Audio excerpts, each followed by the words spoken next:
네, 안녕하세요.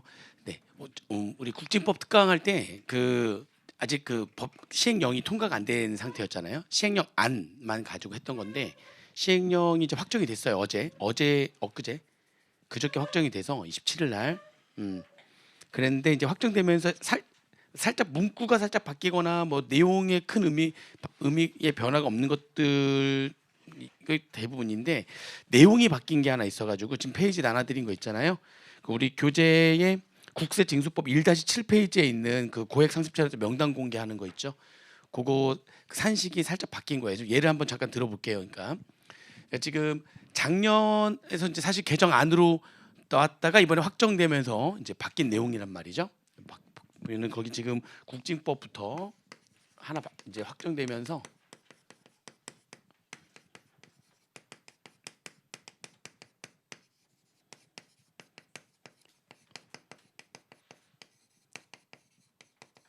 요쪽 파트에서 그죠? 체납액 납부 비율이 50% 이상이 되면 아무리 고액 상속 체납자를 할지라도 체납 발생일로부터 1년이 지난 국세 합계 금액이 2억 이상인 경우라 할지라도 그죠? 명단 공개하지 않겠다. 체납액 납부 비율이 50% 이상인 경우에.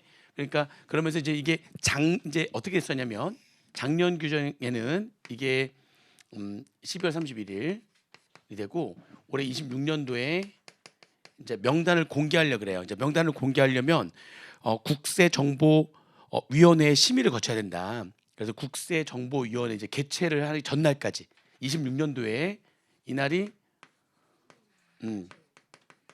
국세정보위원회 이제 개최일에 속하는 연도인지 26년도고 그 전날까지 여기 동그라미 쳐놨죠? 이날 빼요. 전날까지 이날까지도 납부한 금액도 있을 수 있잖아요.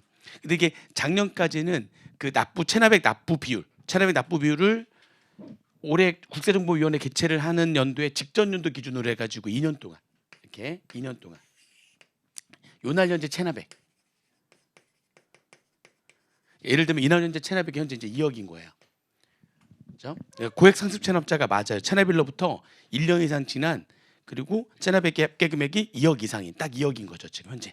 그러니까 지금 현재 고액 상습 체납자 맞단 말이죠. 근데 그동안 이게 요거에다가 그 직전 2년 동안 납부한 금액이 5천만 원밖에 안 된 거야.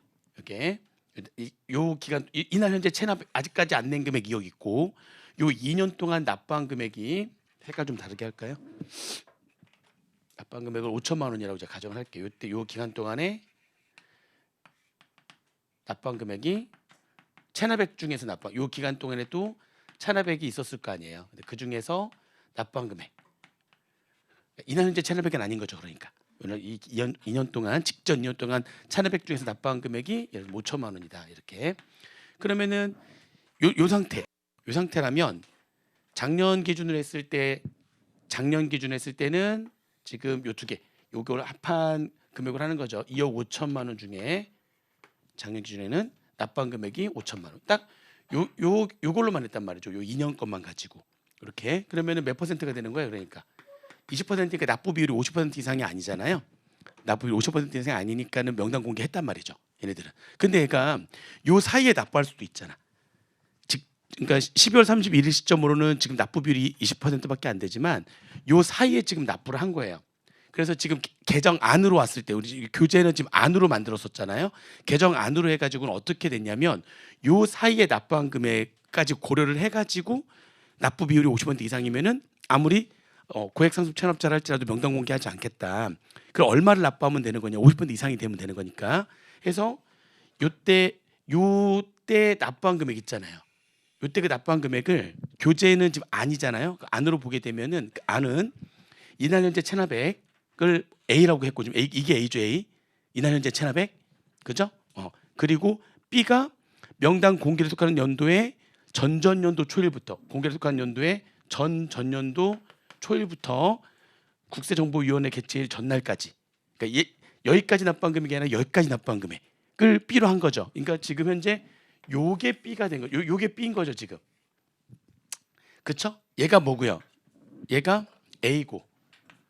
그래서 지금 안으로 보면은 여기까지 고려해가지고 A 플러스 B분의 그러니까 요 안에서 여기까지 해서 체납액 중 납부한 금액이에요.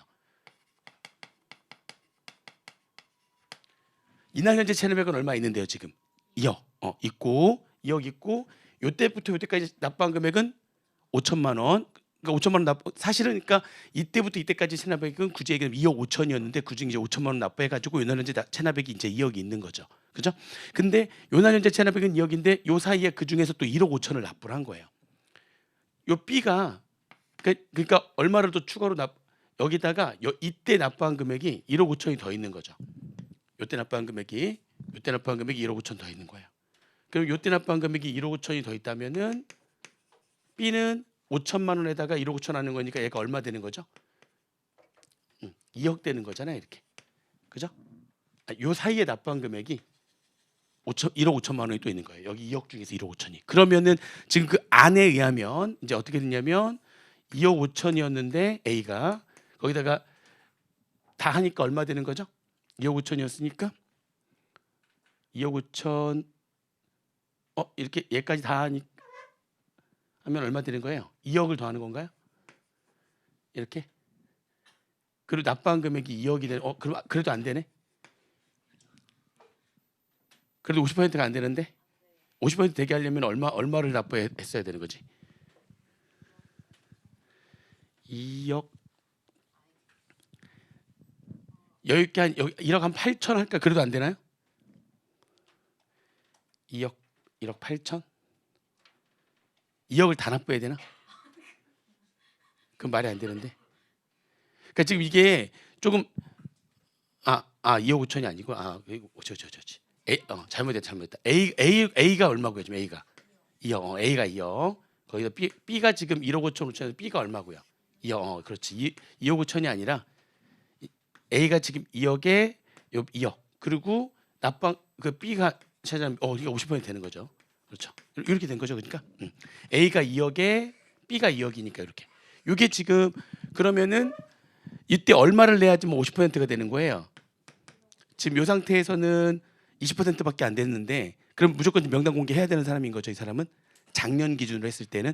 근데 올해 이제 개정안에 의하면 개정안은 요때 그럼 여기 2억 중에 얼마를 내면 1억 5천을 더 내기만 하면 그러면은 A가 2억에 B가 얘까지 해가지고 B가 2억에 그러니까 총 얼마야? 4억분에 B가 2억이니까 A 플러스 B분의 B 해가지고 그럼 딱 50% 됐으니까 이제 명단 공개 이제 안 해도 되는 사람이 된 거잖아요. 근데 이번에 이거는 이제 개정안에 의하면 그렇게 됐었는데 이번에 확정된 거. 자, 확정된 거는 색깔 요걸로 한번 해볼게요. 확정된 거는 보니까 어떻게 되냐면 나눠드린 이걸 봐보세요. 이제 다 달라졌어요. 나눠진 거 보면은 어떻게 돼 있냐면은 A는 그대로 얘가 A는 그대로 A는 그대로 A 그죠? 이건 A고 그 다음에 B를 보니까 B가 2년 동안 낸 거 얘가 B 얘를 바뀐 비율 얘를 B라고 했어. B 이렇게 B 그죠? 그리고 C가 이때부터 이때까지를 C 그래서 어떻게 했냐면 지금 여기 확정된 거는 얘를 이렇게 C로 한 거예요. A, B, C A, B, C 그래서 확정된 거에 의하면 어떻게 A 플러스 B분의 그쵸? B 플러스 C야. 자 그러면 분모는 그대로죠. 분모는 그대로 분모도 같아요. 분모가 작년에 똑같아요. 분모는 A가 얼마인데 지금 2억 B는 얼마인데요? 5천만 2억 5천이지 2억 5천 그렇죠? 여기 지금 R은 여기 납부한 것까지 해가지고 얘를 A로 했고 얘를 B로 했단 말이에요. 지금 R은 근데 그게 아니라 그냥 이번에 확정된 거는 분모를 작년이랑 똑같이 놓은 거죠. 분모는 똑같이 놓은 거예요. 그냥 무조건 분모는 전년도 2년 동안의 금액으로 본 거죠. 이날 현재 체납액과 이날까지 납부한 금액, 체납액도 납부한 금액, 그렇게 놓은 거고, 그죠? 그다음에 여기 위에 그러면 지금 B는 그대로 얼마인데요, 지금? 그러면 잘 보세요. 여기 C를 지금 안에 의하면 50% 되려면은 1.5억을 내야지만 됐었는데 이때 얼마만 내면 되는 거죠, 그러니까? 이게 50%가 되려면 2.5분의 분자는 그럼 1.25가 되면 1.25가 되면 되는 거니까. 그죠? 그럼 0.75억이죠. 지금 안에 의하면 이때 얼마를 내야 되는데요, 지금. 요때. 그쵸? 무슨 말인지 이해되세요? 근데 지금 확정된 거예요. 너무 심하다. 2억 중에 1억 5천이나 돼야 된다니까. 이건 좀 너무 심하고 그냥 그 분모는 그대로 놓자는 거죠. 작년이랑 똑같이 놓고 분자에만 더해서 50%가 되게 하자는 거니까 훨씬 더 적은 금액만 내더라도 통과가 될 수 있게 해주는 거죠. 바뀐 거죠. 지금 바뀐 거예요. 지금 통과되면서 지금 무슨 말인지 이해되세요? 지금 보니까 분모를 아는 여기 1.5까지 포함해 가지고 지금 분모를 잡게 돼 있었는데 분모는 작년이랑 똑같이 놓자는 거죠. 지금. 그리고 분자를 작년에는 무조건 전년도 직전년도 2년 동안의 납부액만 가지고 50% 이상을 따졌었는데 이번에 아니야 요 사이에 내는 것까지도 고려해 가지고 50% 이상이 되게 하자라고 취지는 그랬었는데 아는 이때 낸 금액까지도 분모 분자에 다 포함시켰었는데 그러니까 무슨 말인지 이해되시죠? 이때 낸 금액을 분모 분자에 다 포함시켰는데 지금 확정된 거에 의하면 분모는 작년이랑 똑같이 놓고 이때 낸 금액을 분자에만 집어넣겠다는 거예요. 그러면 50%가 더 쉽게 도달할 수 있겠죠. 얘보다 지금 개정안보다 확정된 게 더 쉽게 더 50%가 도달할 수 있게 되겠죠. 뭔 얘기인지 되세요? 그래서 바뀐 거예요. 지금 이게 확정되면서 나머지들은 바뀌었더라도 살짝 문구만 살짝 바뀌어가지고 그 뭐 크게 의미가 없어서 그냥 놔뒀는데 이거는 아예 그냥 내용 자체가 바뀐 거예요. 어떻게 보면. 그래서 요거 하나 저번에 우리 국세징수법 수업할 때에 얘기했던 내용 중에 이게 완전히 지금 요 숫자들 다 이해되세요? 이건 작년 규정 개정안에 의하면 50% 되려면 작년하고 똑같은 상태에서 50% 이상이 이때라도 내면 50% 이상 돼가지고 명당 공개 안 할게.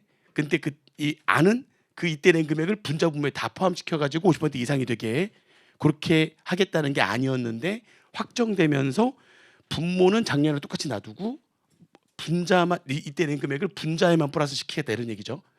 이해되시죠 무슨 말인지? 그러면 개정안보다 확정된 내용이 50%에 달하게 더 쉽게 되겠다, 그죠?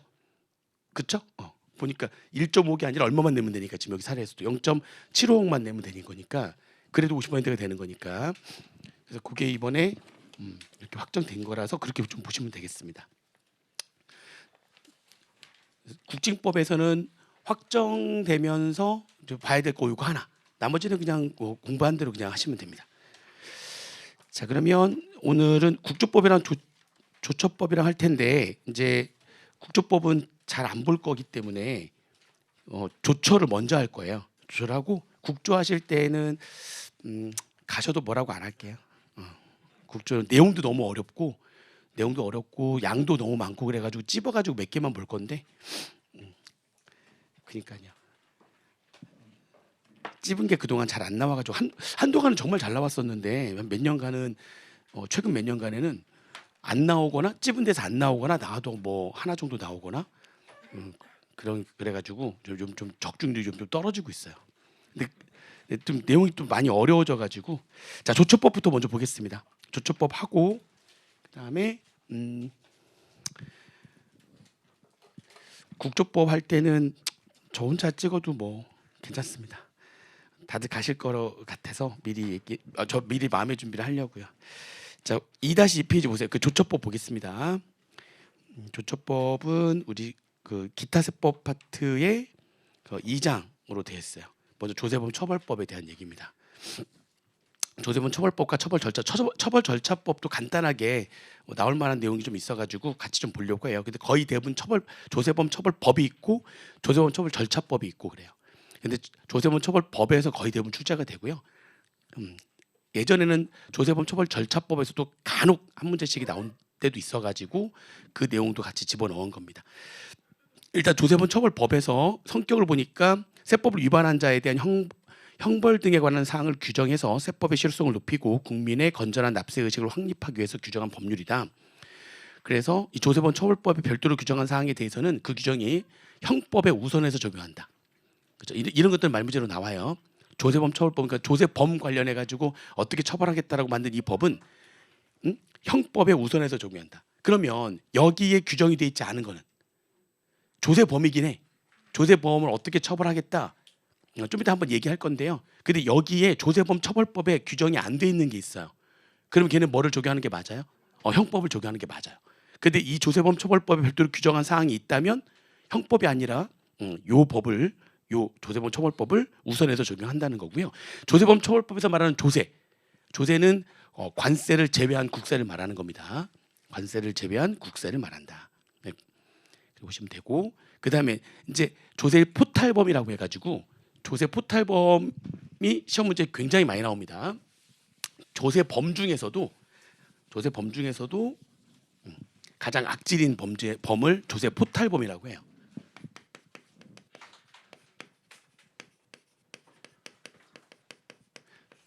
조세 포탈범이 되려면 세 가지 요건을 모두 충족해야 돼요. 조세 포탈범이 성립하기 위해서는 다음의 요건을 충족해야 된다. 그 다음의 요건 세 가지가 있어요. 1번 뭐라고 했죠? 사기나 그 밖에 부정한 행위에 의해서 조세 포탈, 공제, 환급. 포탈범이 되려면 요건이 세 가지 요건을 모두 충족해야 되는데, 사기나 기타 부정한 방법에 의해서, 사기나 기타 부정한 방법, 부정한 행위라고 표현할게요. 그대로 부정한 행위에 의한 조세 포탈, 공제, 환급.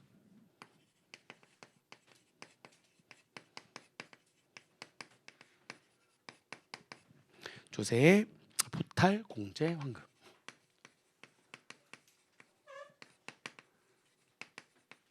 이렇게 요건, 첫 번째 요건이 이거예요.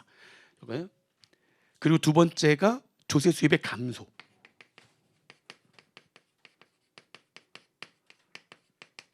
이런 행위로 인해 가지고 조세 수입이 감소가 돼야 돼요.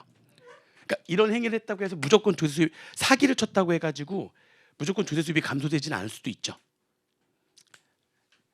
부정한 행위를 인해 가지고 뭔가 잘못을 했는데 그 잘못을 했는데 세금은 줄이지 않을 수 있죠. 근데 조세 포탈범이 되려면 잘못을, 사기나 기타 부정한 방법 행위를 해가지고 그래서 뭔가 부당한 공제나 환급을 받아서 실제 조세 수입에 감소가 있어야지만 돼요. 그러니까 예를 들면 우리가 범죄자 같은 경우에도 미수에 그치는 경우도 있잖아요. 근데 이건 그게 아니라 거기 보면 그런 말 나와요. 실질범이다. 실제로 어떤 행위를 해가지고 그 결과가 발생까지 해야지만 된다. 이건 실질범이다. 실질범이기 때문에 조세 수입의 감소가 실제로 있어야지만 된다. 그래야지만 조세 포탈범이 되는 거다. 그리고 포탈세액이 확정이 돼야 돼요. 이 세 가지 요건을 모두 충족하면 조세 포탈범이 됩니다. 그러면 여기에서도 문제가 굉장히 많이 나와요. 여기서 문제는 첫 번째가 사기나 기타 부정한 행위에 해당하지 않는 거, 해당하는 거, 이게 시험 문제 되게 많이 나오거든요. 실제 문제에서. 근데 거기 보시면 A, B, C, D, E, F, G 해가지고 쭉 적혀 있죠. 그게 이제 암기를 하긴 해야 되는데 이제 어떤 느낌을 좀 보시면 되냐면, 예를 들면 무신고나 허위 신고 있죠. 그러니까 잘못 신고하는 거죠. 그러니까 누락 신고, 허위 신고, 무신고는 사기나 기타 부정한 행위가 아니에요. 아시겠죠? 그러니까 시험 문제에서 딱 봤을 때 많이들 헷갈려하는 게 신고를 안 했대. 또는 뭔가 신고해서 누락했대. 누락 신고했대. 또는 허위 신고를 했대. 그런 신고 자체가 잘못됐거나 하지 않은 거는 사기나 기타 부정한 행위라고 하지 않습니다.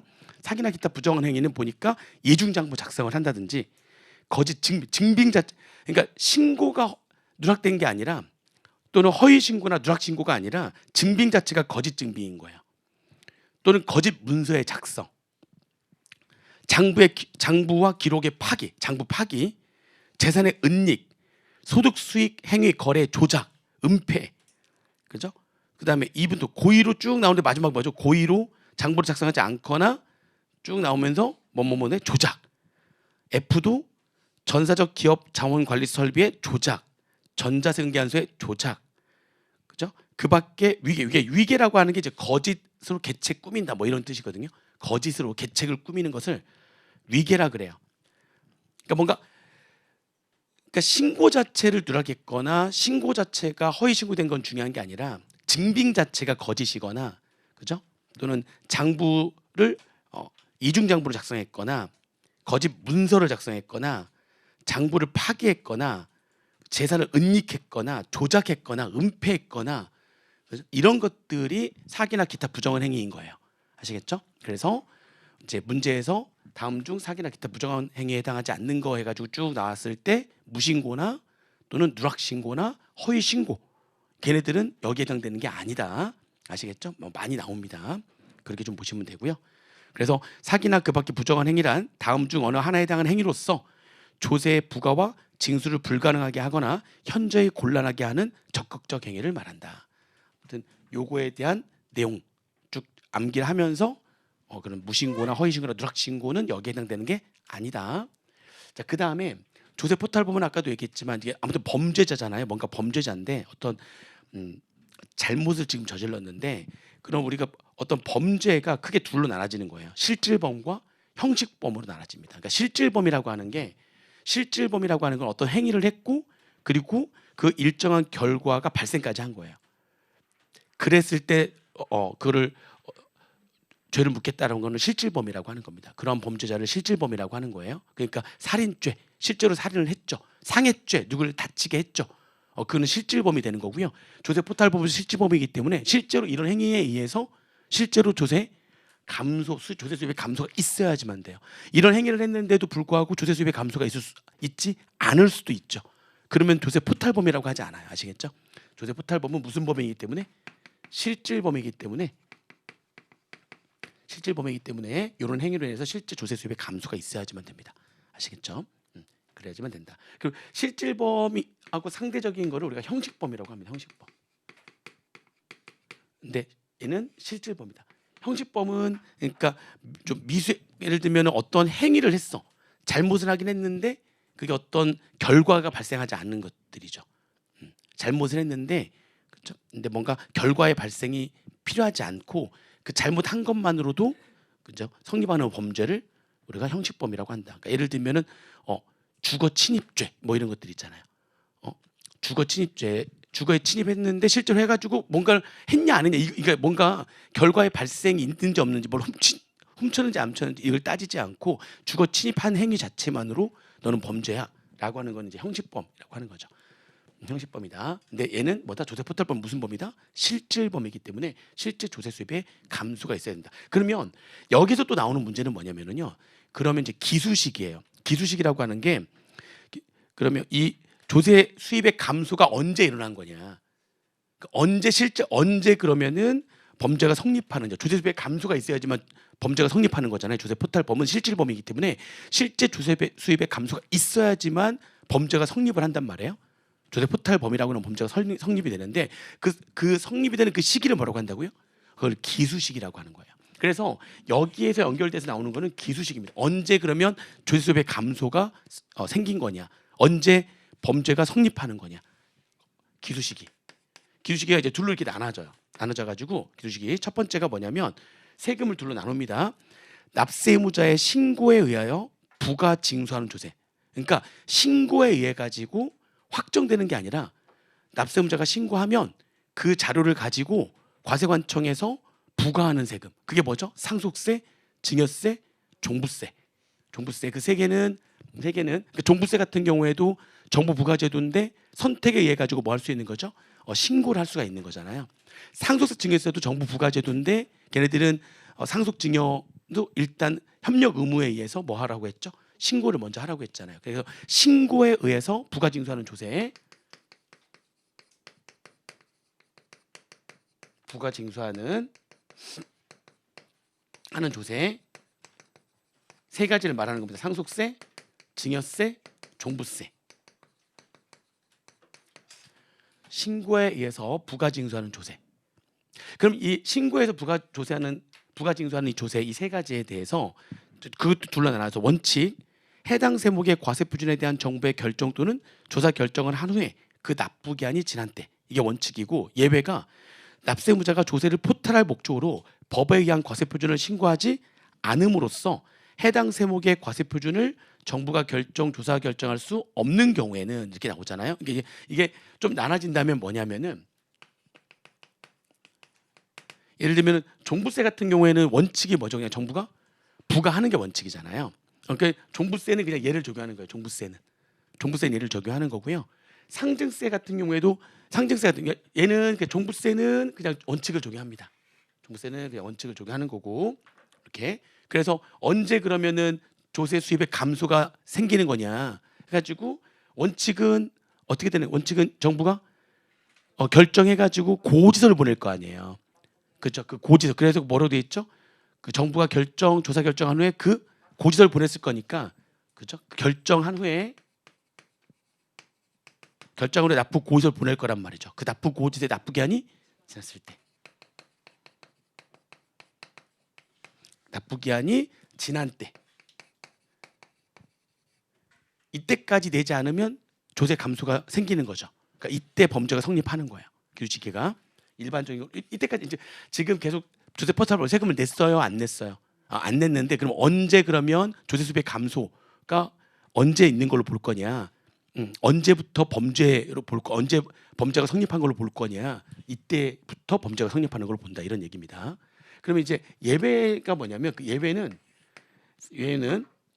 그러니까 상속세하고 증여세 같은 경우에는 이게 원칙이 될 수도 있고 예외가 될 수도 있고. 자, 원칙은 제대로 상속세 증여세는 제대로 신고를 상속증여세 신고기한 협력 의무에 신고가 있잖아요. 신고를 했어요. 신고한 걸 가지고 9개월 내에 이제 과세관청에서 상속세 같은 경우에 신고하게 되면 9개월 내에 결정을 한단 말이에요. 그래서 이제 신고를 하고 난 다음에 과세관청에서 이제 9개월 동안 이제 그 신고한 걸 바탕으로 해가지고 조사해가지고 결정을 했어요. 제대로 내가 뭘 했죠 지금 다? 신고를 했어요. 그걸 바탕으로 해가지고 조사해가지고 결정을 했죠. 그래서 또 통지를 보낸단 말이죠. 그죠? 그래서 그 납부기한이 지난 때 계속 안 냈다면, 근데 뭐 신고를 했는데 지금 뭘 안 했죠? 얘가 지금 납부를 계속 안 하고 있는 상태. 근데 뭘 했다고요? 지금 신고는 했어. 지금 계속 납부하지 않았으니까 조세 포탈범이 되는 거 아닙니까? 언제부터 조세 포탈범이냐? 신고는 제대로 했다면, 신고를 했다면 이제 조사 결정해가지고 납부는 하지 않았으니까 뭘 보내요? 납부 고지서를 보낼 것이고 그 납부 고지에 납부 기한이 지났을 때까지도 안 내면 그때 성립을 하는 거야. 조세 포탈범 기수 시기는 이때야. 근데 이제 상속세인데 예외 뭐도 안 한 거죠? 신고도 안 한 거예요. 신고도 안 한 거죠. 그래서 그 얘기죠. 납세의무자가 조세 포탈의 목적으로 법에 의한 과세 표준을 신고하지 않음으로써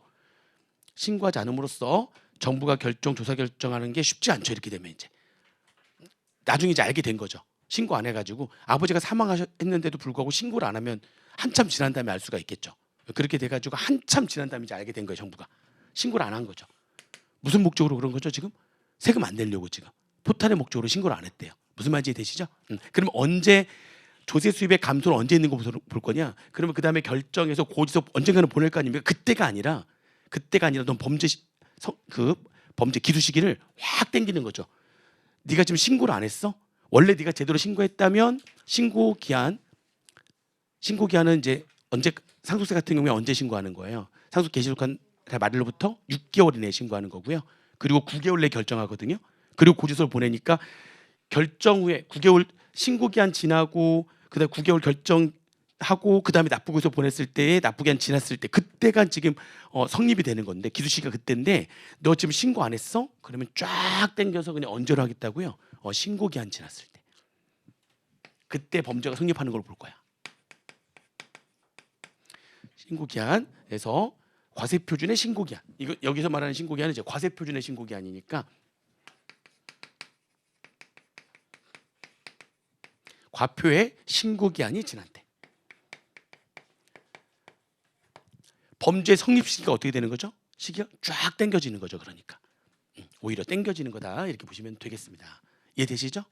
이게 아닌 나머지 일반적인 나머지 국세들, 나머지 일반적인 신고납부하는 나머지 이외의 국세들은 조세수입의 감소가 언제 생기는 거다. 기수시가 언제다? 그냥 신고납부 기한이 지날 때까지 안 내면. 신고납부 기한이 지난 때가 기수시가 된다. 이렇게 정리하시면 됩니다. 자, 그다음에 세 번째 포탈세액이 확정이 돼야 돼요. 포탈세액이 확정이 돼야 된다. 그러니까 실제로 조세 포탈범에 의하면 그러면은 몇 년 이하의 징역 또는 포탈세액의 몇 배의 벌금 해가지고 징역형과 벌금형을 병과하거든요. 병과한다는 거는 동시에 둘 이상의 형벌을 다 처하게 되니까 징역형도 처하고 벌금형도 처할 수가 있다는 거예요. 그걸 이제 병과라고 하는 건데 조세 포탈범은 굉장히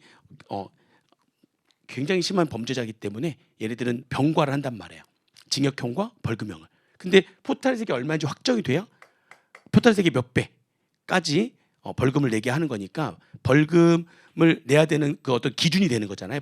포탈세액이 얼마인지 확정이 돼야지만 벌금도 부과를 할 수가 있기 때문에 그래야 된다. 그래서 거기 교재부지가 이런 말이 나오죠.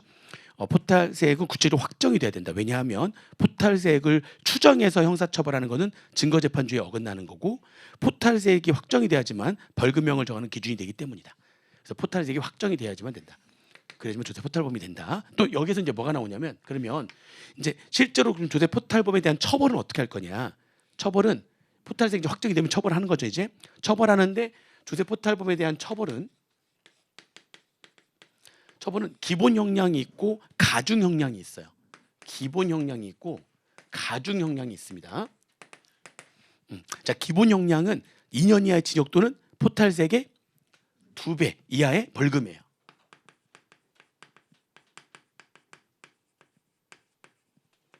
또는 포탈세액의 2배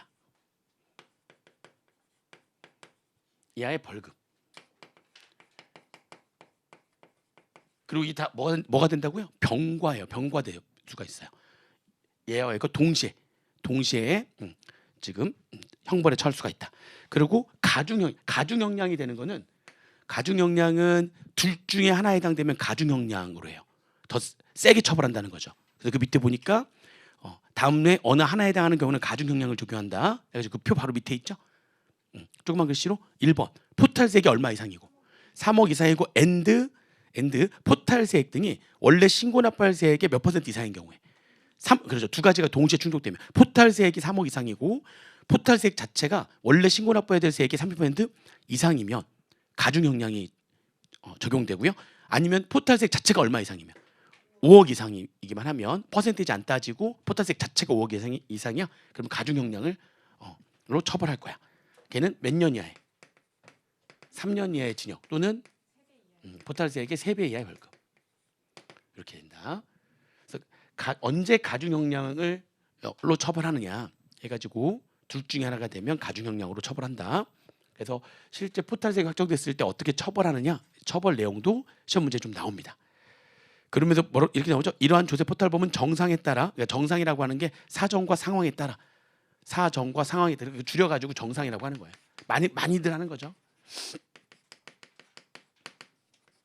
사정과 상황에 따라서 우리가 줄여서 그냥 뭐에 따라 법이 줄임말을 많이 써요. 정상에 따라 징역형과 벌금을 병과할 수 있다. 동시에 둘 이상의 형벌로 처할 수 있다. 뭐 이런 얘기죠. 병과할 수 있다. 보시면 되고요. 그리고 이제 그 밑에 니은하고 디귿도 말문제로 다 나옵니다. 말문제 나오는데 조세 포탈범이 포탈세액 등에 대해서 국기법에 따라 법정 신고 기한이 지난 후 2년 내에 수정 신고를 하거나 아니면 법정 신고 기한 지난 6개월 이내에 기한 후 신고를 하게 되면 형을 감경할 수 있다. 그 기간이 뭐랑 똑같죠? 보니까 국기법에서 공부했던 신고 불성실 가산세의 감면 기간 최대 감면 기간과 동일하죠. 수정 신고는 그러니까 1개월 내 수정 신고하면 90%, 3개월 내 75%, 6개월 내 50% 해가지고 쭉 가서 맨 끝이 1년 6개월 초가 2년 이내 10% 하는 거 있잖아요. 또 기한 후 신고도 1개월, 3개월, 6개월까지 하면은 50%, 30%, 20% 감면해 주잖아요. 신고 부선이 가산세를. 그 신고 부선이 가산세의 마지막 최대 기간하고 같아요. 수정 신고도 감면 기간 최대가 몇 년이죠? 2년. 그리고 기한 후 신고는 최대 감면 기간 몇 개월이죠? 무신고했지만 기한 경과 후 6개월 내 기한 후 신고를 하게 되면은 20% 감면되잖아요. 무신고 가산세가 그 감면 기간과 동일합니다. 국기법에서 공부했던 신고 불성실 가산세 감면 기간과 동일하다. 아시겠죠?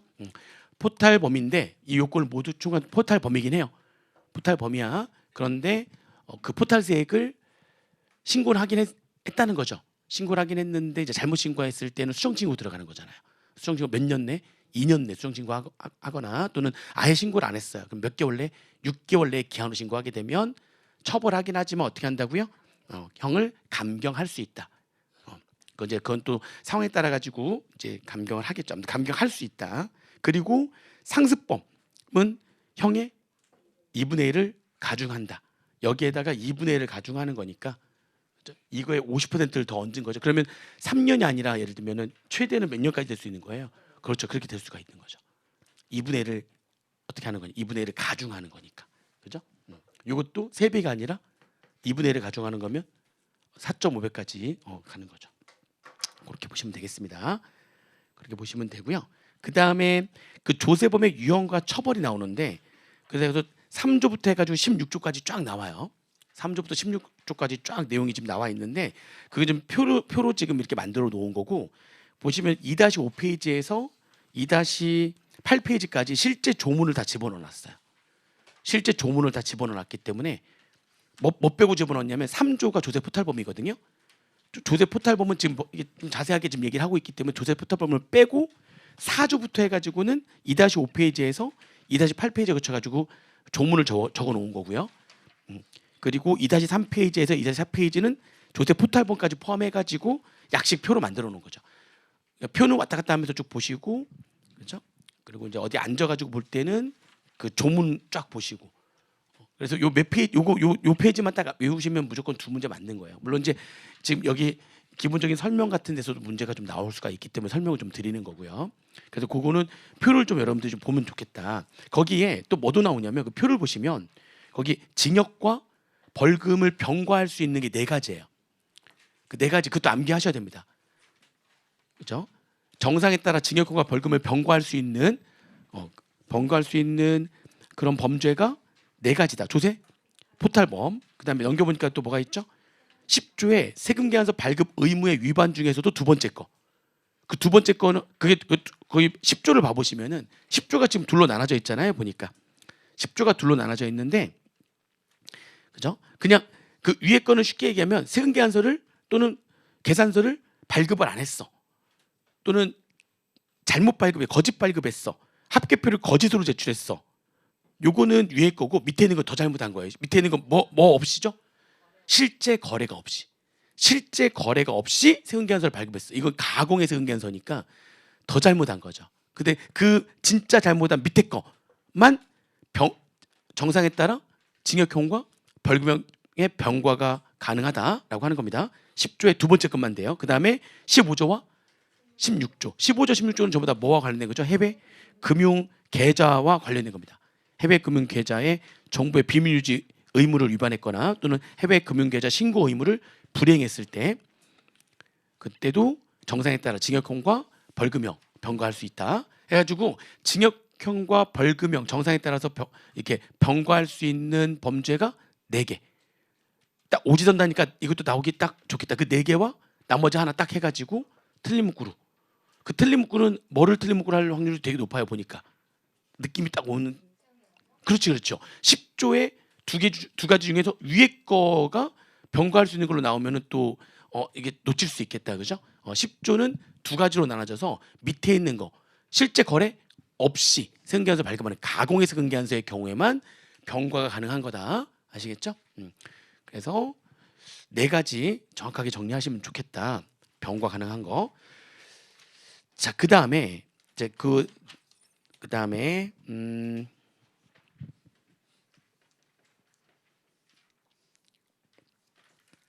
그다음에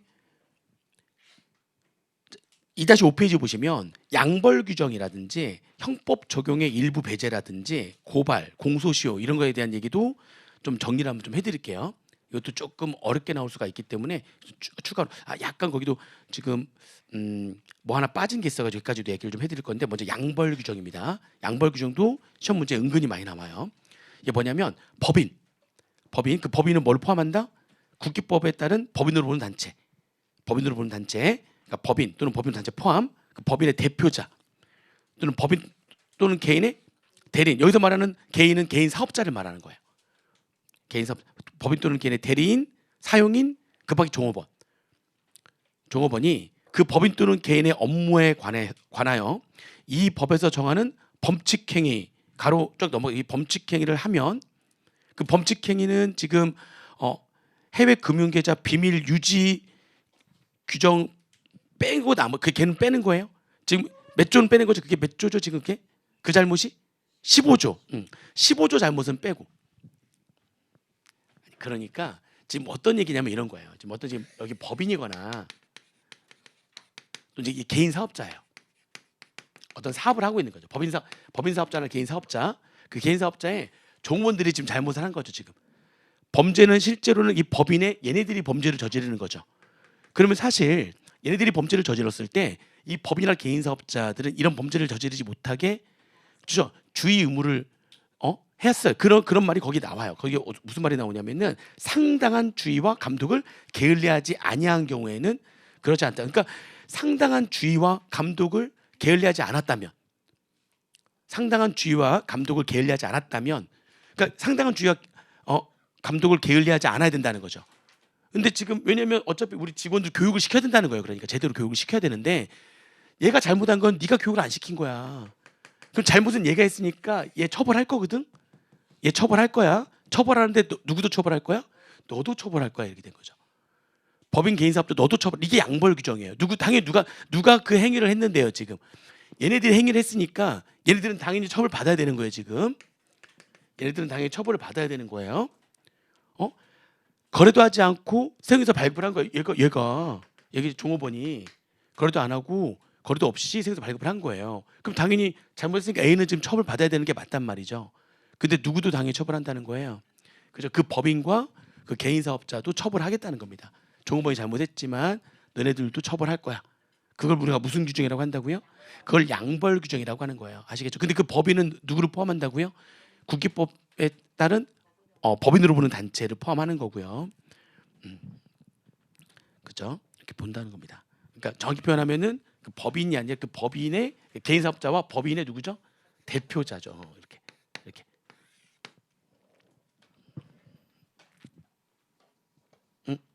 표현 좀 그런데 법인의 대표자도 사용인처럼 이렇게 법인 자체지 법인 이렇게 밑에 종업원뿐만이 아니라 여기 누구도 있지 법인의 대표자도 있고 A가 대표자야. 그러니까 임직원 다 표현하는 거니까 A가 뭐 대표자야. 여기는 사용인이야. 직원이야. 얘는 대리인이야. 실제 잘못은 얘네들이 하는 거죠 지금. 그러니까 근데 법인과 개인 사업자는 대표자가 따로 있을 수 없는 거니까 개인 사업자는 이제 개인 사업자 경우에는 얘하고 얘가 있겠죠. 법인은 얘가 있는 거고. 아무튼 실제 잘못은 얘네들이 했는데 얘네들한테도 처벌하겠다는 게 양벌 규정이에요. 자, 그런데 아무리 양벌 규정인데도 불구하고 얘네들한테 처벌하지 않는 경우가 있어요. 얘네들이 뭐 했다면. 그렇죠. 그런 말 나오죠. 다만 법인 또는 개인이 그 위반 행위를 방지하기 위하여 해당 업무에 관하여 상당한 주의와 감독을 게을리하지 아니한 경우에는 그러면은 얘는 뭐하지 않겠다. 처벌하지 않겠다. 얘네들만 처벌하겠다. 이런 얘기죠. 그렇죠? 그래서 얘 무조건 양벌 규정이 다 적용되는 거는 아니다. 얘를 처벌할 때 얘도 처벌하겠다라고 하는 걸 우리가 뭐라고 하는데요? 이거를 우리가 양벌 규정이라고 한다. 근데 양벌 규정은 무조건 적용하는 것은 아니다. 얘가 이런 행위를 못하게, 그렇죠? 위반 행위를 방지하기 위해서 해당 업무에 관해서 상당한 주의와 감독을 게을리하지 않았다면 그럼 양벌 규정은 적용하지 않는다. 자, 그다음에 이제 여기 또 말문제로 나오는 게 뭐냐면 우리가 그럼 이 처벌의 내용을 보니까 징역도 있고 징역형도 있고 벌금형도 있잖아요. 그죠? 징역형도 있고 벌금형도 있는데 얘가 잘못하면 얘도 지금 똑같이 처벌하겠다는 거죠. 근데 이 처벌은 무조건 벌금형만 처벌해요. 얘네들은 무슨 형으로만 처벌한다고요?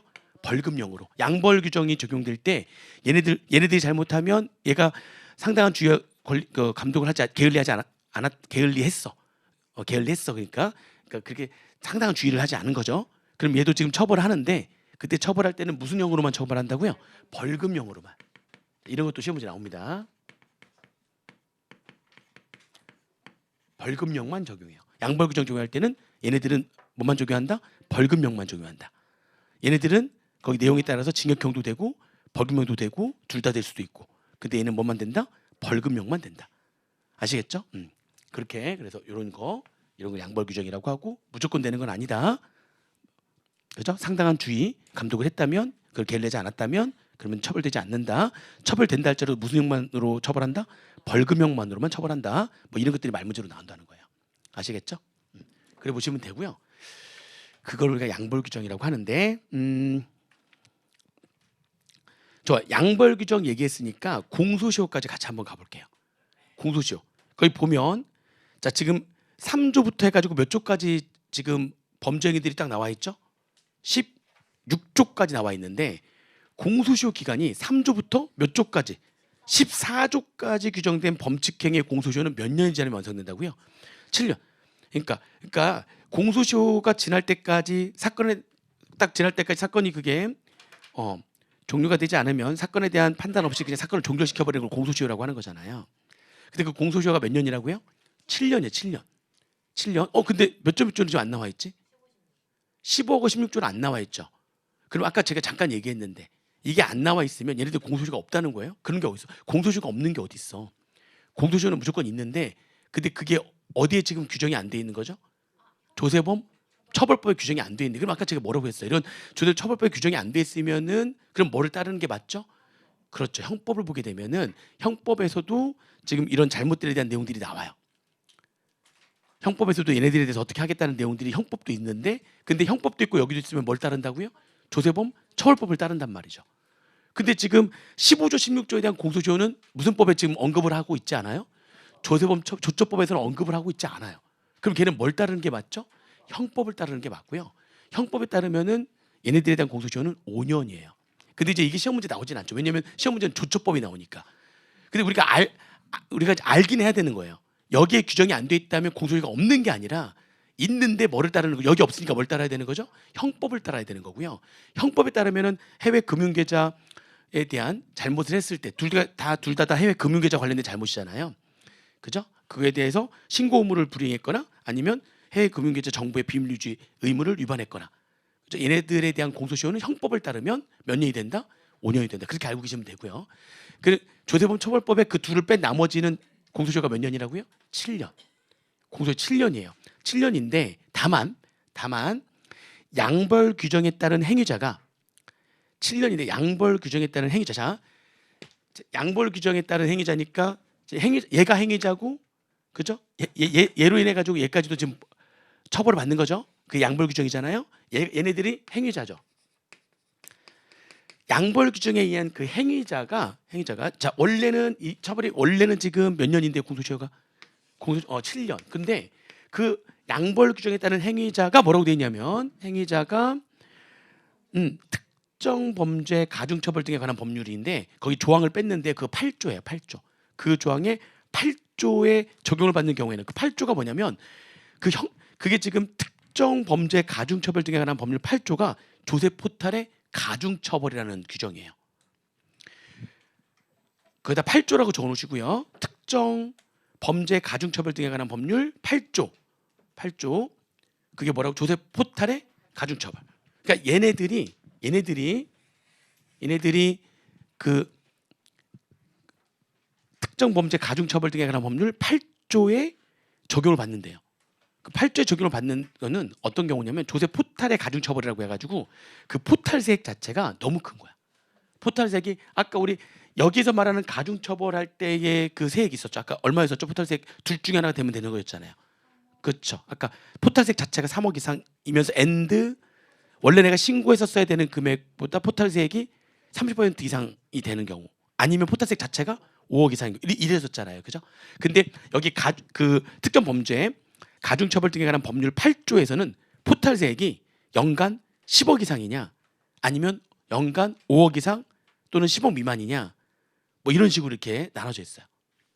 아니 뭐 거기까지는 굳이 안 알아도 되는데 이제 가중처벌 되는 거니까 원래 얘네들은 공소시효가 지금 몇 년인데요? 지금 7년이라고 돼 있잖아요.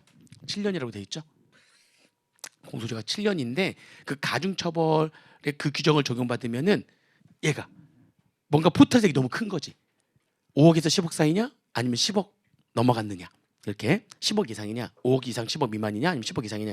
얘보다 또 어떻게 보면 더 센 거잖아요. 그러니까 그렇게 돼버리면은 그 아까 특정 범죄 가중처벌 등에 관한 법률에서 어떻게 하고 있냐면 아까 10억 이상이잖아요. 그러면 무기징역까지도 가능해요. 무기징역도 가능합니다. 또는 무기 또는 5년 이상의 징역. 무기까지 가능해요. 그러니까 10억 이상이면 포탈세액이. 그리고 포탈세액이 5억 이상 10억 미만이면은 그 법에 의하면 이 조세법 처벌법이 아닌 특정 범죄 가중처벌 등에 관한 법률 8조에 따르면 걔네들은 3년 이상의 유기징역 가능하다. 그러니까 여기랑 같네요. 여기도 지금 아까 5억 이상이면 여기 3년 한다고 그래. 그렇죠. 걔는 3년 이상의 유기징역. 얘는 3년 이상의 유기징역. 얘는 3년 이상 이하. 3자를 써. 얘는 3년 이하고 여기서 여기서 가중처벌할 때 여기서 가중처벌은 조처법 안에서의 가중처벌은 금액 자체도 여기서 말하는 것보다 좀 낮았고요. 좀 작았고 3년 이하고. 그죠? 여기는 좀 더 세요. 특정 범죄 가중처벌 등에 관한 법률 8조는 좀 더 세다. 아시겠죠? 심지어는 뭐도 가능하다? 무기징역도 가능하다. 10억 이상이면 무기징역도 가능. 무기징역 또는 5년 이상의 징역이고요. 그리고 5억 이상 10억 미만이면은 그러면은 3년 이상의 징역을 살게 한다. 그리고 공소시효도요. 공소시효도 더 길어져요. 공소시효 자체도 이 행위자가 특정 범죄 가중처벌이라는 법률 그 법률의 8조에 해당되잖아요. 그러면 공소시효도 10년 또는 15년으로 확 늘어나요. 공소시효가 길어지면 길어질수록 좋아요, 안 좋아요? 안 좋죠. 요 기간 안에만 처벌하면 되는 거기 때문에 공소시효가 길어지게 되면은 더 범죄자 입장에서는 더 불리하게 되는 거죠. 그러니까 더 길어져요. 가중처벌이 되는 거니까 가중처벌도 되면서 공소시효도 더 길어지고 막 그래요. 이렇게 그러면 이제 자 행위자가 그렇게 되면 행위자가 그런 특정 범죄 가중처벌 법률에 따라서 이렇게 가중처벌이 되면 그럼 그랬을 때 너만 얘가 뭐가 될 때 얘가 그 법에 따라서 특정 범죄 가중처벌 등에 관한 특정 범죄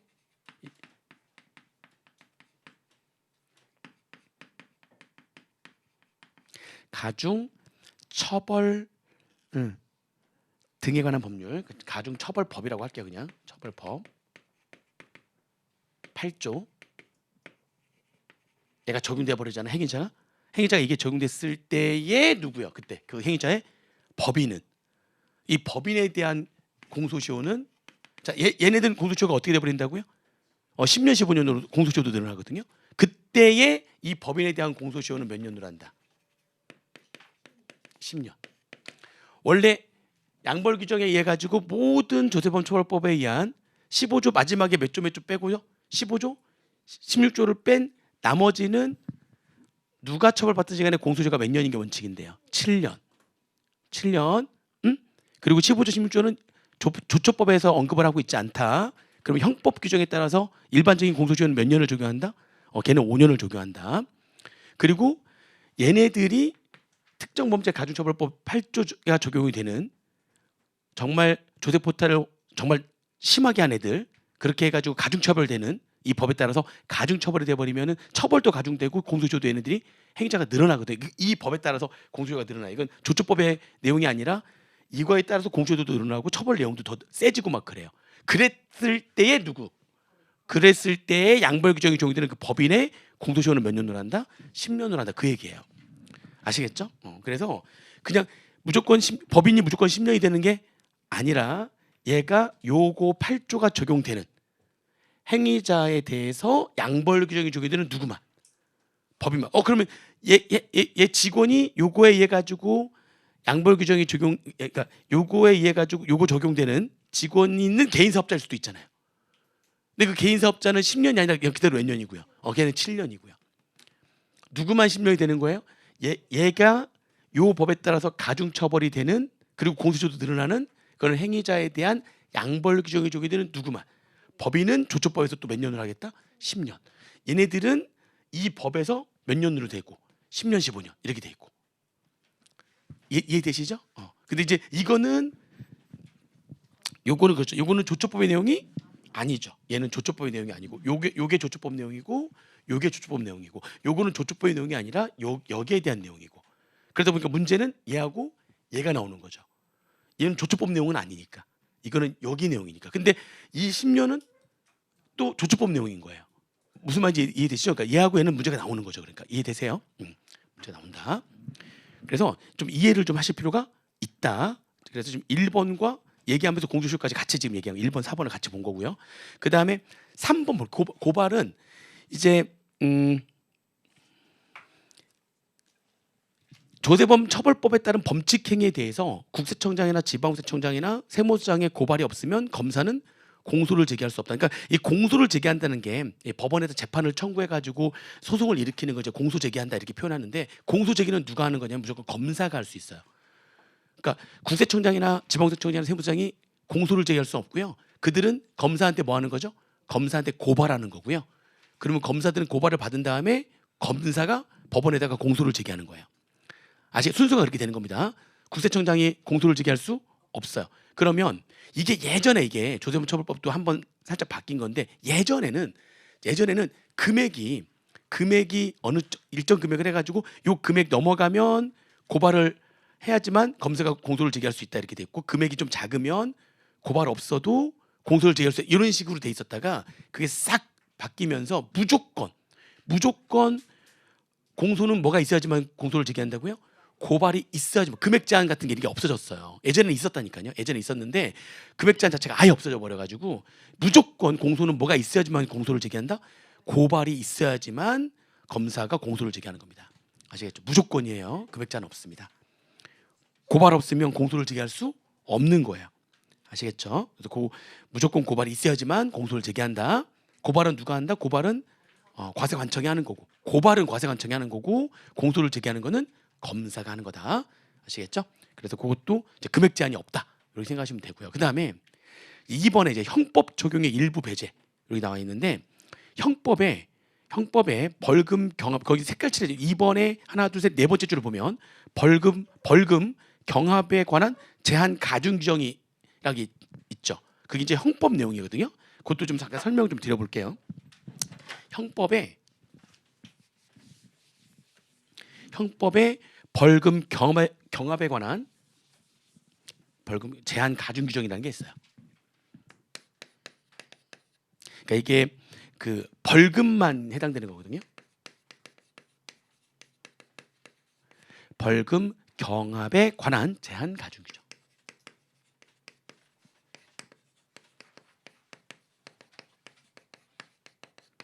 요거는 어디에 있는 거라고요? 이거는 형법에 있는 거예요.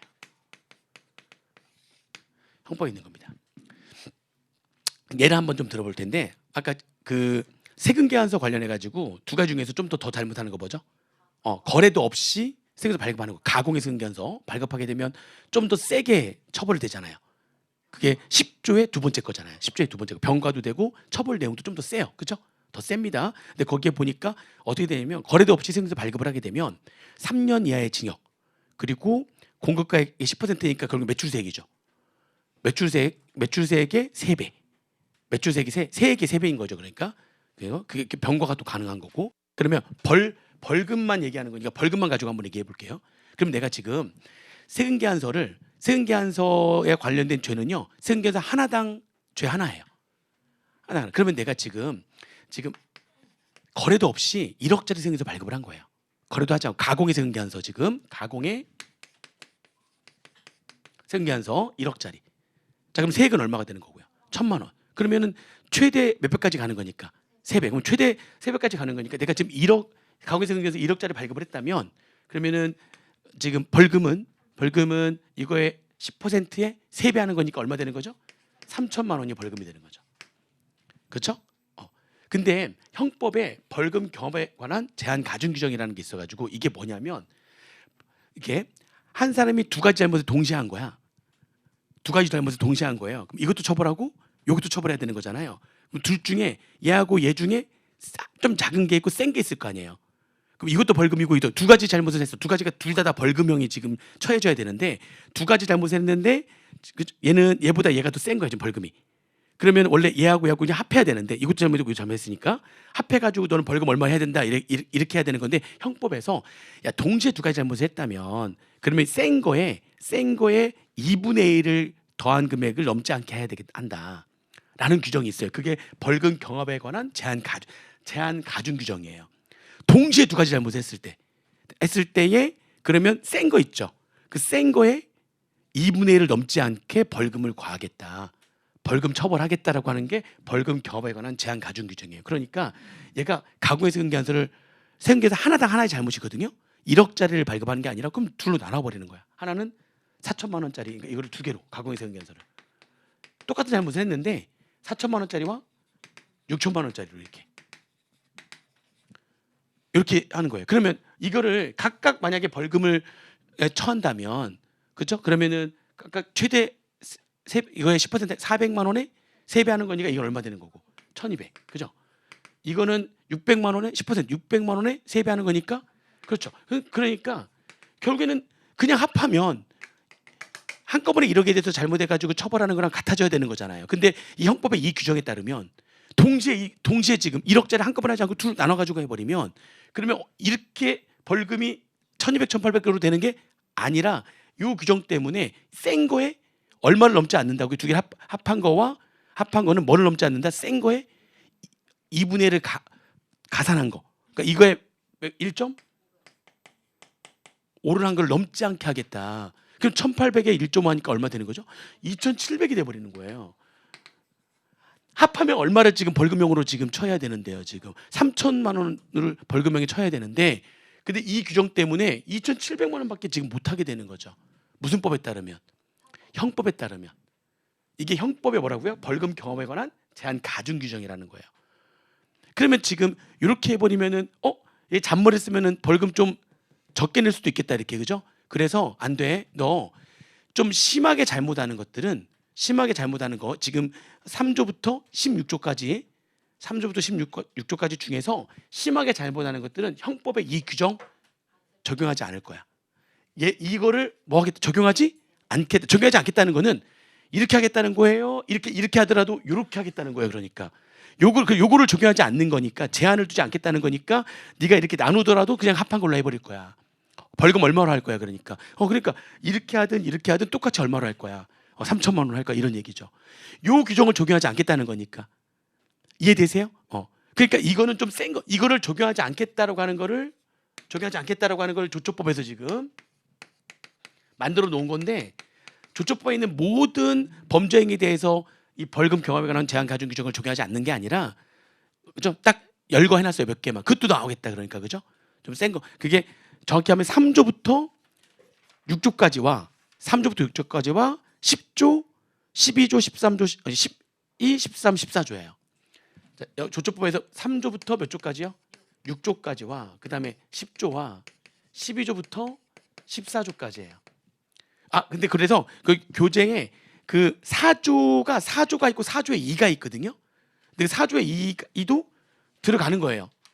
3조부터 6조까지 안에 4조에 2도 들어갈 거 아니에요. 근데 그 2-5페이지에 써놓은 거는 4조에 2가 빠져 있어서 거기 쭉 형법 적용 일부 배제에서 조세 포탈 등 3조, 면세위의 부정유통 4조, 그다음 가짜 석유 제품 제조 5조, 4조에 2가 거기 빠져 있잖아요. 5조, 6조, 10조, 12조, 13조, 14조 이렇게 들어있는데 거기에 모두 들어가야 되는 거죠. 그러니까 그게 4조에 2도 결국에는 면세유에 관계된 잘못이어가지고 4조 및 4조에 2 이렇게 그 가로 안에 면세유의 부정 유통 등 해가지고 거기 안에 4조하고 뭐 또 집어넣죠. 4조에 2 표에는 들어가 있어요. 제대로 표는 4조와 4조에 2도 다 뭐 벌금 경합 가중 제한 규정 적용을 배제한다에 들어가 있죠. 4조도 있고 4조에 2도 다 들어가 있죠.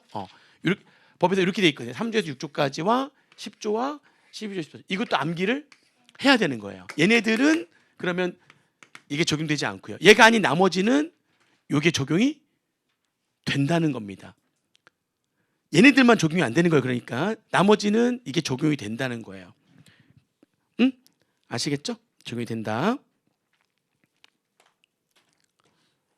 그렇게 보시면 되겠습니다. 나머지는 적용되는 거고 얘네들만 적용이 안 된다. 나머지는 이 벌금 경험에 관한 제한 가중 규정이 적용이 되는 거다. 이렇게 보시면 되겠습니다.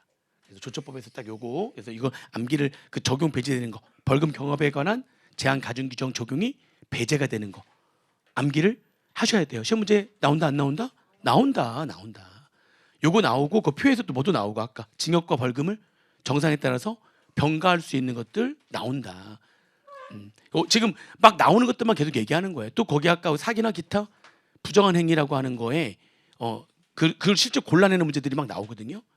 쫙 골라내는 것들 나오는데 근데 거기에 뭐가 그거 다 외우긴 해야 되는데 거기에 뭐 무신고나 허위신고나 누락신고는 사기나 기타 부정한 행위가 아니다. 뭐 이런 것들이 막 문제 나온다는 거예요. 다 암기를 하셔야 되는데 암기할 때 지금 도움을 드리는 겁니다. 이런 것들은 얘는 암기를 해야 된다. 어떤 내용인지는 알겠죠? 어떤 내용인지는 알고서 암기하시면 되겠다. 이렇게 보시면 되겠습니다. 아시겠죠? 오히려 이걸 적용하지 않겠다는 거는 제한을 두지 않겠다는 거니까 처벌을 할 때 제한을 두면은 더 좀 약간 회피가 가능하잖아요. 근데 얘네들은 처벌을 오히려 더 어떻게 하겠다. 얘네들은 저 강화하겠다 이런 얘기죠. 그러니까 처벌을 더 강화시키겠다 이런 제한을 두지 않겠다. 더 강화하려고 그렇게 만든 거예요. 그러니까 좀 심한 잘못들 당연히 뭐가 들어가는 거죠? 조세 포탈범 포함이 돼가지고 좀 심한 범죄자들은 벌금 경감에 관한 제한 가중 규정을 적용하지 않는다. 그렇게 해서 정리하시면 되겠습니다. 그래서 쭉 내용 보시면 되고요. 그 다음에 그 이제 조세범 처벌 절차. 이제 나머지 이제 여러분들 몫이에요. 이제 설명은 다 제가 해드렸고 이제 외워야 돼요. 이 설명과 함께 나머지 여러분들 4페이지 정도는 달달 표도 암기하시고 아예 조문도 그냥 암기하세요. 아니 2문제를 주는데 무조건 암기하셔야죠. 그죠? 2문제 주니까 여기서 무조건 나오니까. 근데 이제 요즘 최근에는 잘 출제가 안 되고 있긴 한데 이건 이제 2절은 조세범 처벌 절차법에 대한 내용인데 이거 앞에까지는 지금까지는 처벌법에 대한 얘기고 처벌 절차법에 대한 얘기는 그래도 이제 간단하게 볼게요. 예전에는 여기서도 한 문제 나온 적이 있어가지고 볼 건데 이제 처벌 절차는 다음과 같이 이루어진다. 1번 조세 범칙 사건의 조사, 그죠? 2번째는 통고, 처분, 그다음에 고발하니까 그다음에 공소, 제기, 그다음에 재판. 그러니까 그 고발, 공소, 제기, 재판은 아까 얘기한 그 순서대로 가는 거죠. 고발이 있어야 공소 제기하고 그래야 좀 재판이 이루어지는 거니까 3, 4, 5번은 그냥 가는 거예요. 1번하고 2번만 알고 있으면 되는 거죠. 당연히 뭔가 잘못했으면은 조사를 해야 될 거 아니에요. 조세 범칙 사건을 조사하고, 그죠? 그다음에 2번째 뭐 한다고요?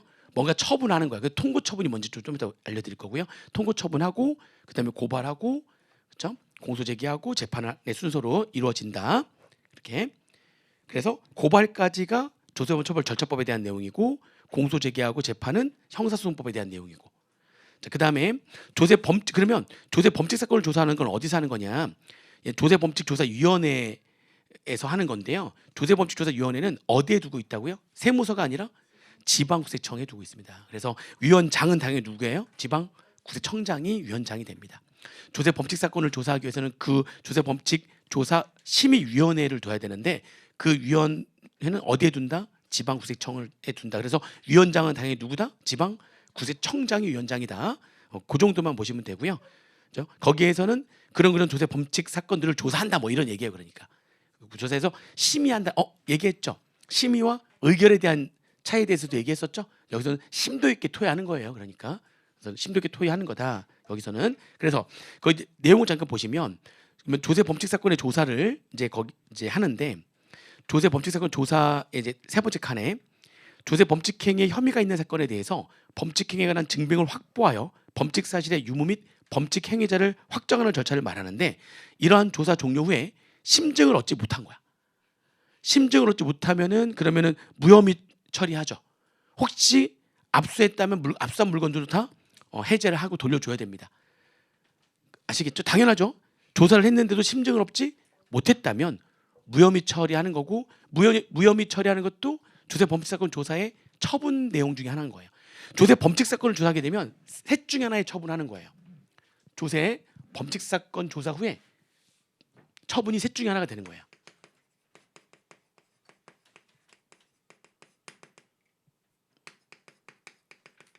조사하게 되면 처분이 셋 중에 하나가 되는 겁니다.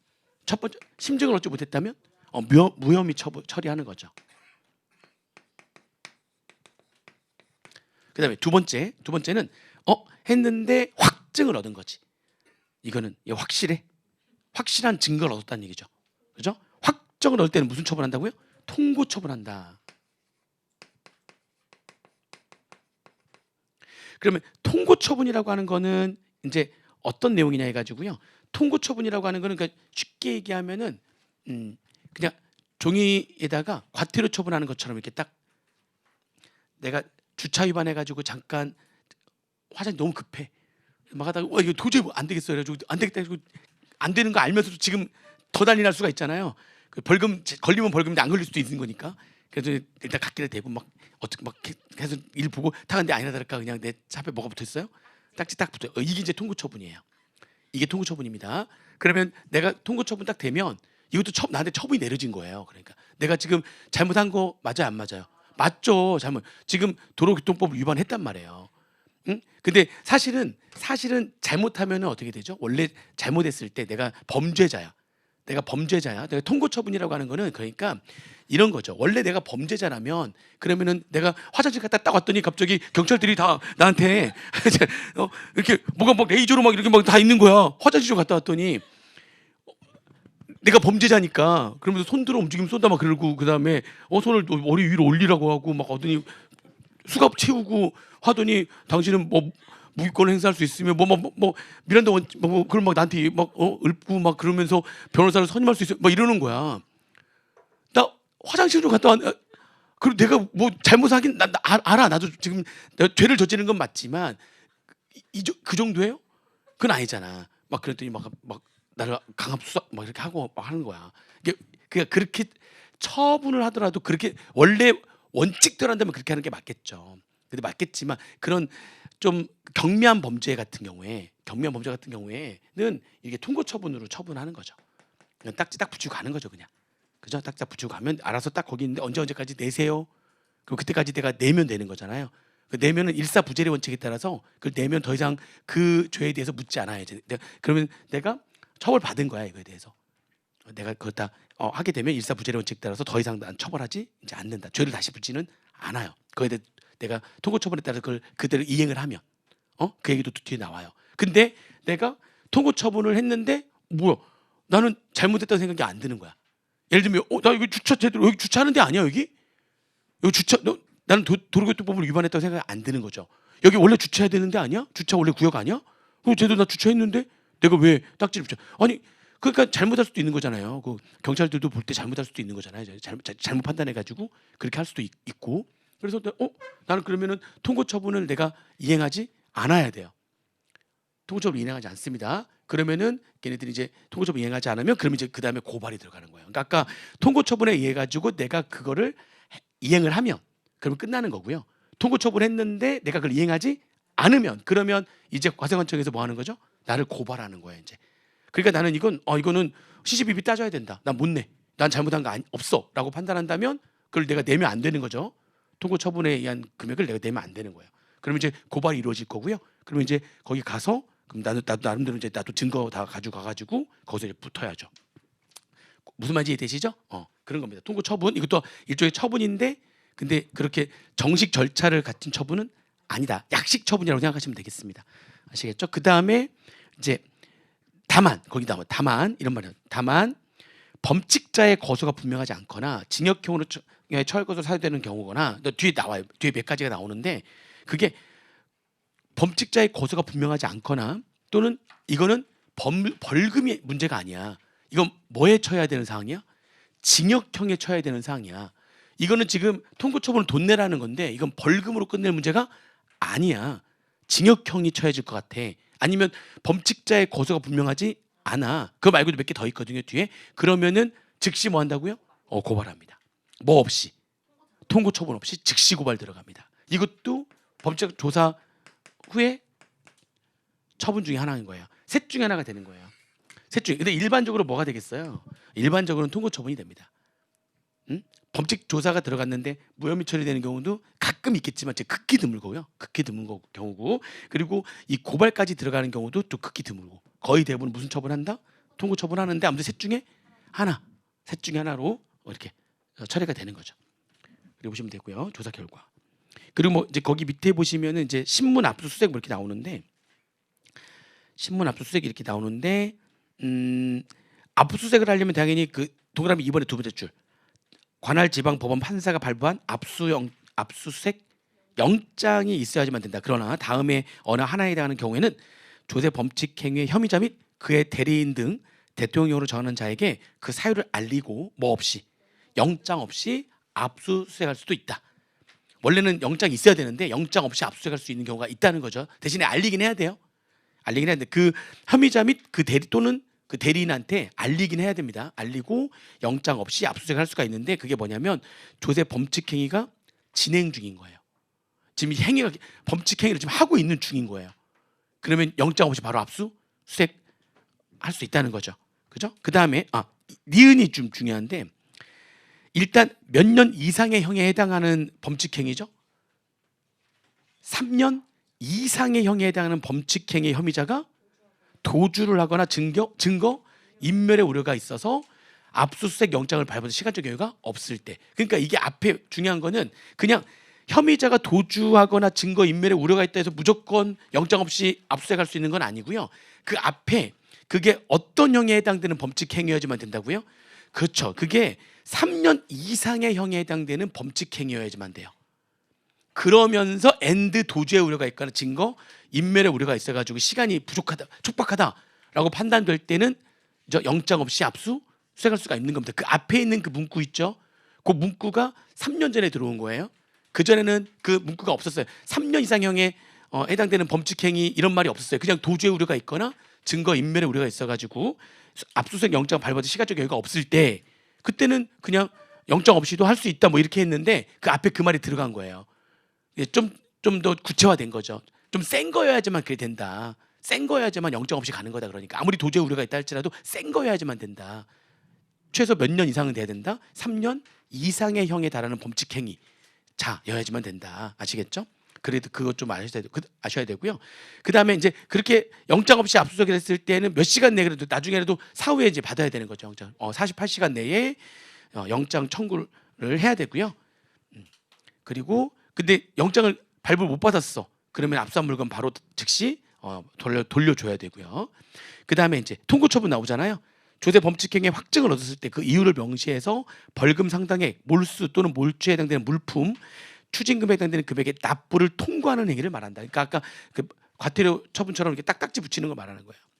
그걸 통고처분이라고 하는 건데 이제 통고처분하는데 이제 통고처분은 내 이행은 다음과 같은 효력을 갖는다. 통고처분을 딱 하잖아요. 통고일부터 고발을 할 때까지 그 사이 기간 동안 공소시효가 이것도 이게 몇 년 한 3, 4년 됐는데 이게 통고처분하게 되면 공소시효가 우리 중단과 정지 아시죠? 중단과 정지는 내용 알잖아요. 우리 내용을 국회법에서 공부했던 내용이잖아요. 중단은 새롭게 다시 7년 시작되는 거죠. 정지는 예를 들어서 4년 지났어요. 잠깐 일정 기간 정지했다면 나머지 3년만 지나면 공소가 완성이 되는 거죠. 무슨 말인지 되시죠? 근데 이게 몇 년 전만 하더라도 통고 처분하게 되면 이거는 중단 사유였어요. 통고 처분도 실제로 그러니까 징수권을 행사하게 되면은 중단되잖아요. 이것도 마찬가지로 처분을 한 거니까 이거는 정지가 아니라 중단이었어요. 예전에는. 근데 이거를 정지로 바꿨어요. 통고 처분하는 그 통고일부터 고발할 때까지 기간 동안에 그 기간 동안에는 공소시효가 중단이 아니라 이제 뭐 된다고요? 정지된다. 한 3, 4년 전만 하더라도 통고 처분은 공소시효의 중단 사유였는데 이게 3, 4년 전에 개정되면서 이게 통고 처분이 공소시효의 무슨 사유로 바뀌었다? 정지 사유로 바뀌었다. 아시겠죠? 그리고 범칙자가 통고대로 이행을 하면 그러면은 다시 조세 범칙 조사를 받거나 처벌하지 않는다. 일사 부재리의 원칙이 효력이 발생을 한다. 그렇게 보시면 되고요. 그다음에 그 통고 처분은 범칙 조사를 마친 날로부터 10일 이내에 작성해서 통고해야 된다 이렇게 나와 있고요. 고발은 그냥 말 그대로 고발이 있어야지만 공소 제기가 가능하다. 그렇죠? 고발이 있어야지만 공소 제기 가능하다. 근데 이러한 고발은 밑에 보니까 통고 처분을 받은 자가 통고서를 송달받은 날로부터 며칠 이내에 15일 내에 이행을 하지 아니하면 고발하는 거예요. 통고 처분 받은 자가 15일 내에 이행을 안 하면 고발을 하는데 15일이 지났더라도 고발을 15일 지난 다음에 하는 거니까 15일 지났다고 바로 고발하는 건 아니거든요. 15일 지난 다음에 이제 고발하려고 하는데 그때 17일 됐을 때 아직 고발 안 했는데 그때 잽싸게 돈 낸 거야. 그러면 고발하지 않는다 뭐 그런 얘기고요. 근데 이제 그 뒤가 또한 다음에 어느 하나 1, 2, 3, 4번에 해당되면 통고 처분을 거치지 않고 즉시 고발한다. 아까 얘기했던 그 두 개가 다 들어가 있죠. 그죠? 3번 거소가 분명하지 않는 거죠. 그죠? 그 다음에 1번 정상에 따라 징역형에 처할 것이라고 판단될 때 그럼 통고 처분하지 않고 바로 고발합니다. 2번 통고대로 이행할 자금의 납부 능력이 없다라고 인정될 때 4번 도주하거나 증거에 인멸할 우려가 있을 때는 통고 처분 없이 바로 고발한다. 그래서 그 네 가지 되면 통고 처분 없이 바로 고발한다는 겁니다. 지금 이제 조세벌 처벌법하고 처벌 절차법에 대한 내용들을 한번 쭉 봤고요. 이제 암기해야 될 것들은 여러분들이 세부적인 사항들을 암기를 하셔야 되는데 이제 기본적인 내용 설명들을 좀 해드린 거예요. 그래도 용어가 좀 어렵기 때문에 이게 용어에 대한 설명들을 좀 해드린 거고, 그리고 어떤 문제들이 좀 나온다.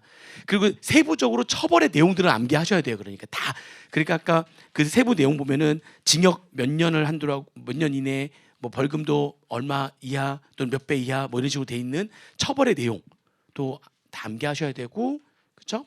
그다음에 그 징역과 벌금에 대한 병과 할 수 있는 규정들을 암기하셔야 되고, 벌금 경합 가중 제한 규정 적용 배제가 되는 것들도 암기하셔야 되고, 그리고 내용 설명했을 때 용어 정의나 개념들도 좀 알긴 아셔야 되는데, 다른 거에 비하면은 진짜 하루만 날 잡고 확실하게, 하루가 뭐예요? 그냥 1시간만 막 처음에만 좀 시간 걸리지, 나중에는 진짜 그냥 왔다 갔다 하면서 금방금방 보니까 몇 번 볼 수 있거든요. 여기서 나오는 거 무조건 2개 맞아야 되는 거니까. 그래서 그 법률 규정이라든지 그거 다 따져 보시면서 공부를 좀 하시면 좋겠습니다. 네, 잠깐 쉬었다가 이제 가실 거지만 저는 국조법을 간단하게 좀 하겠습니다. 네, 잠깐 쉬었다가 하겠습니다.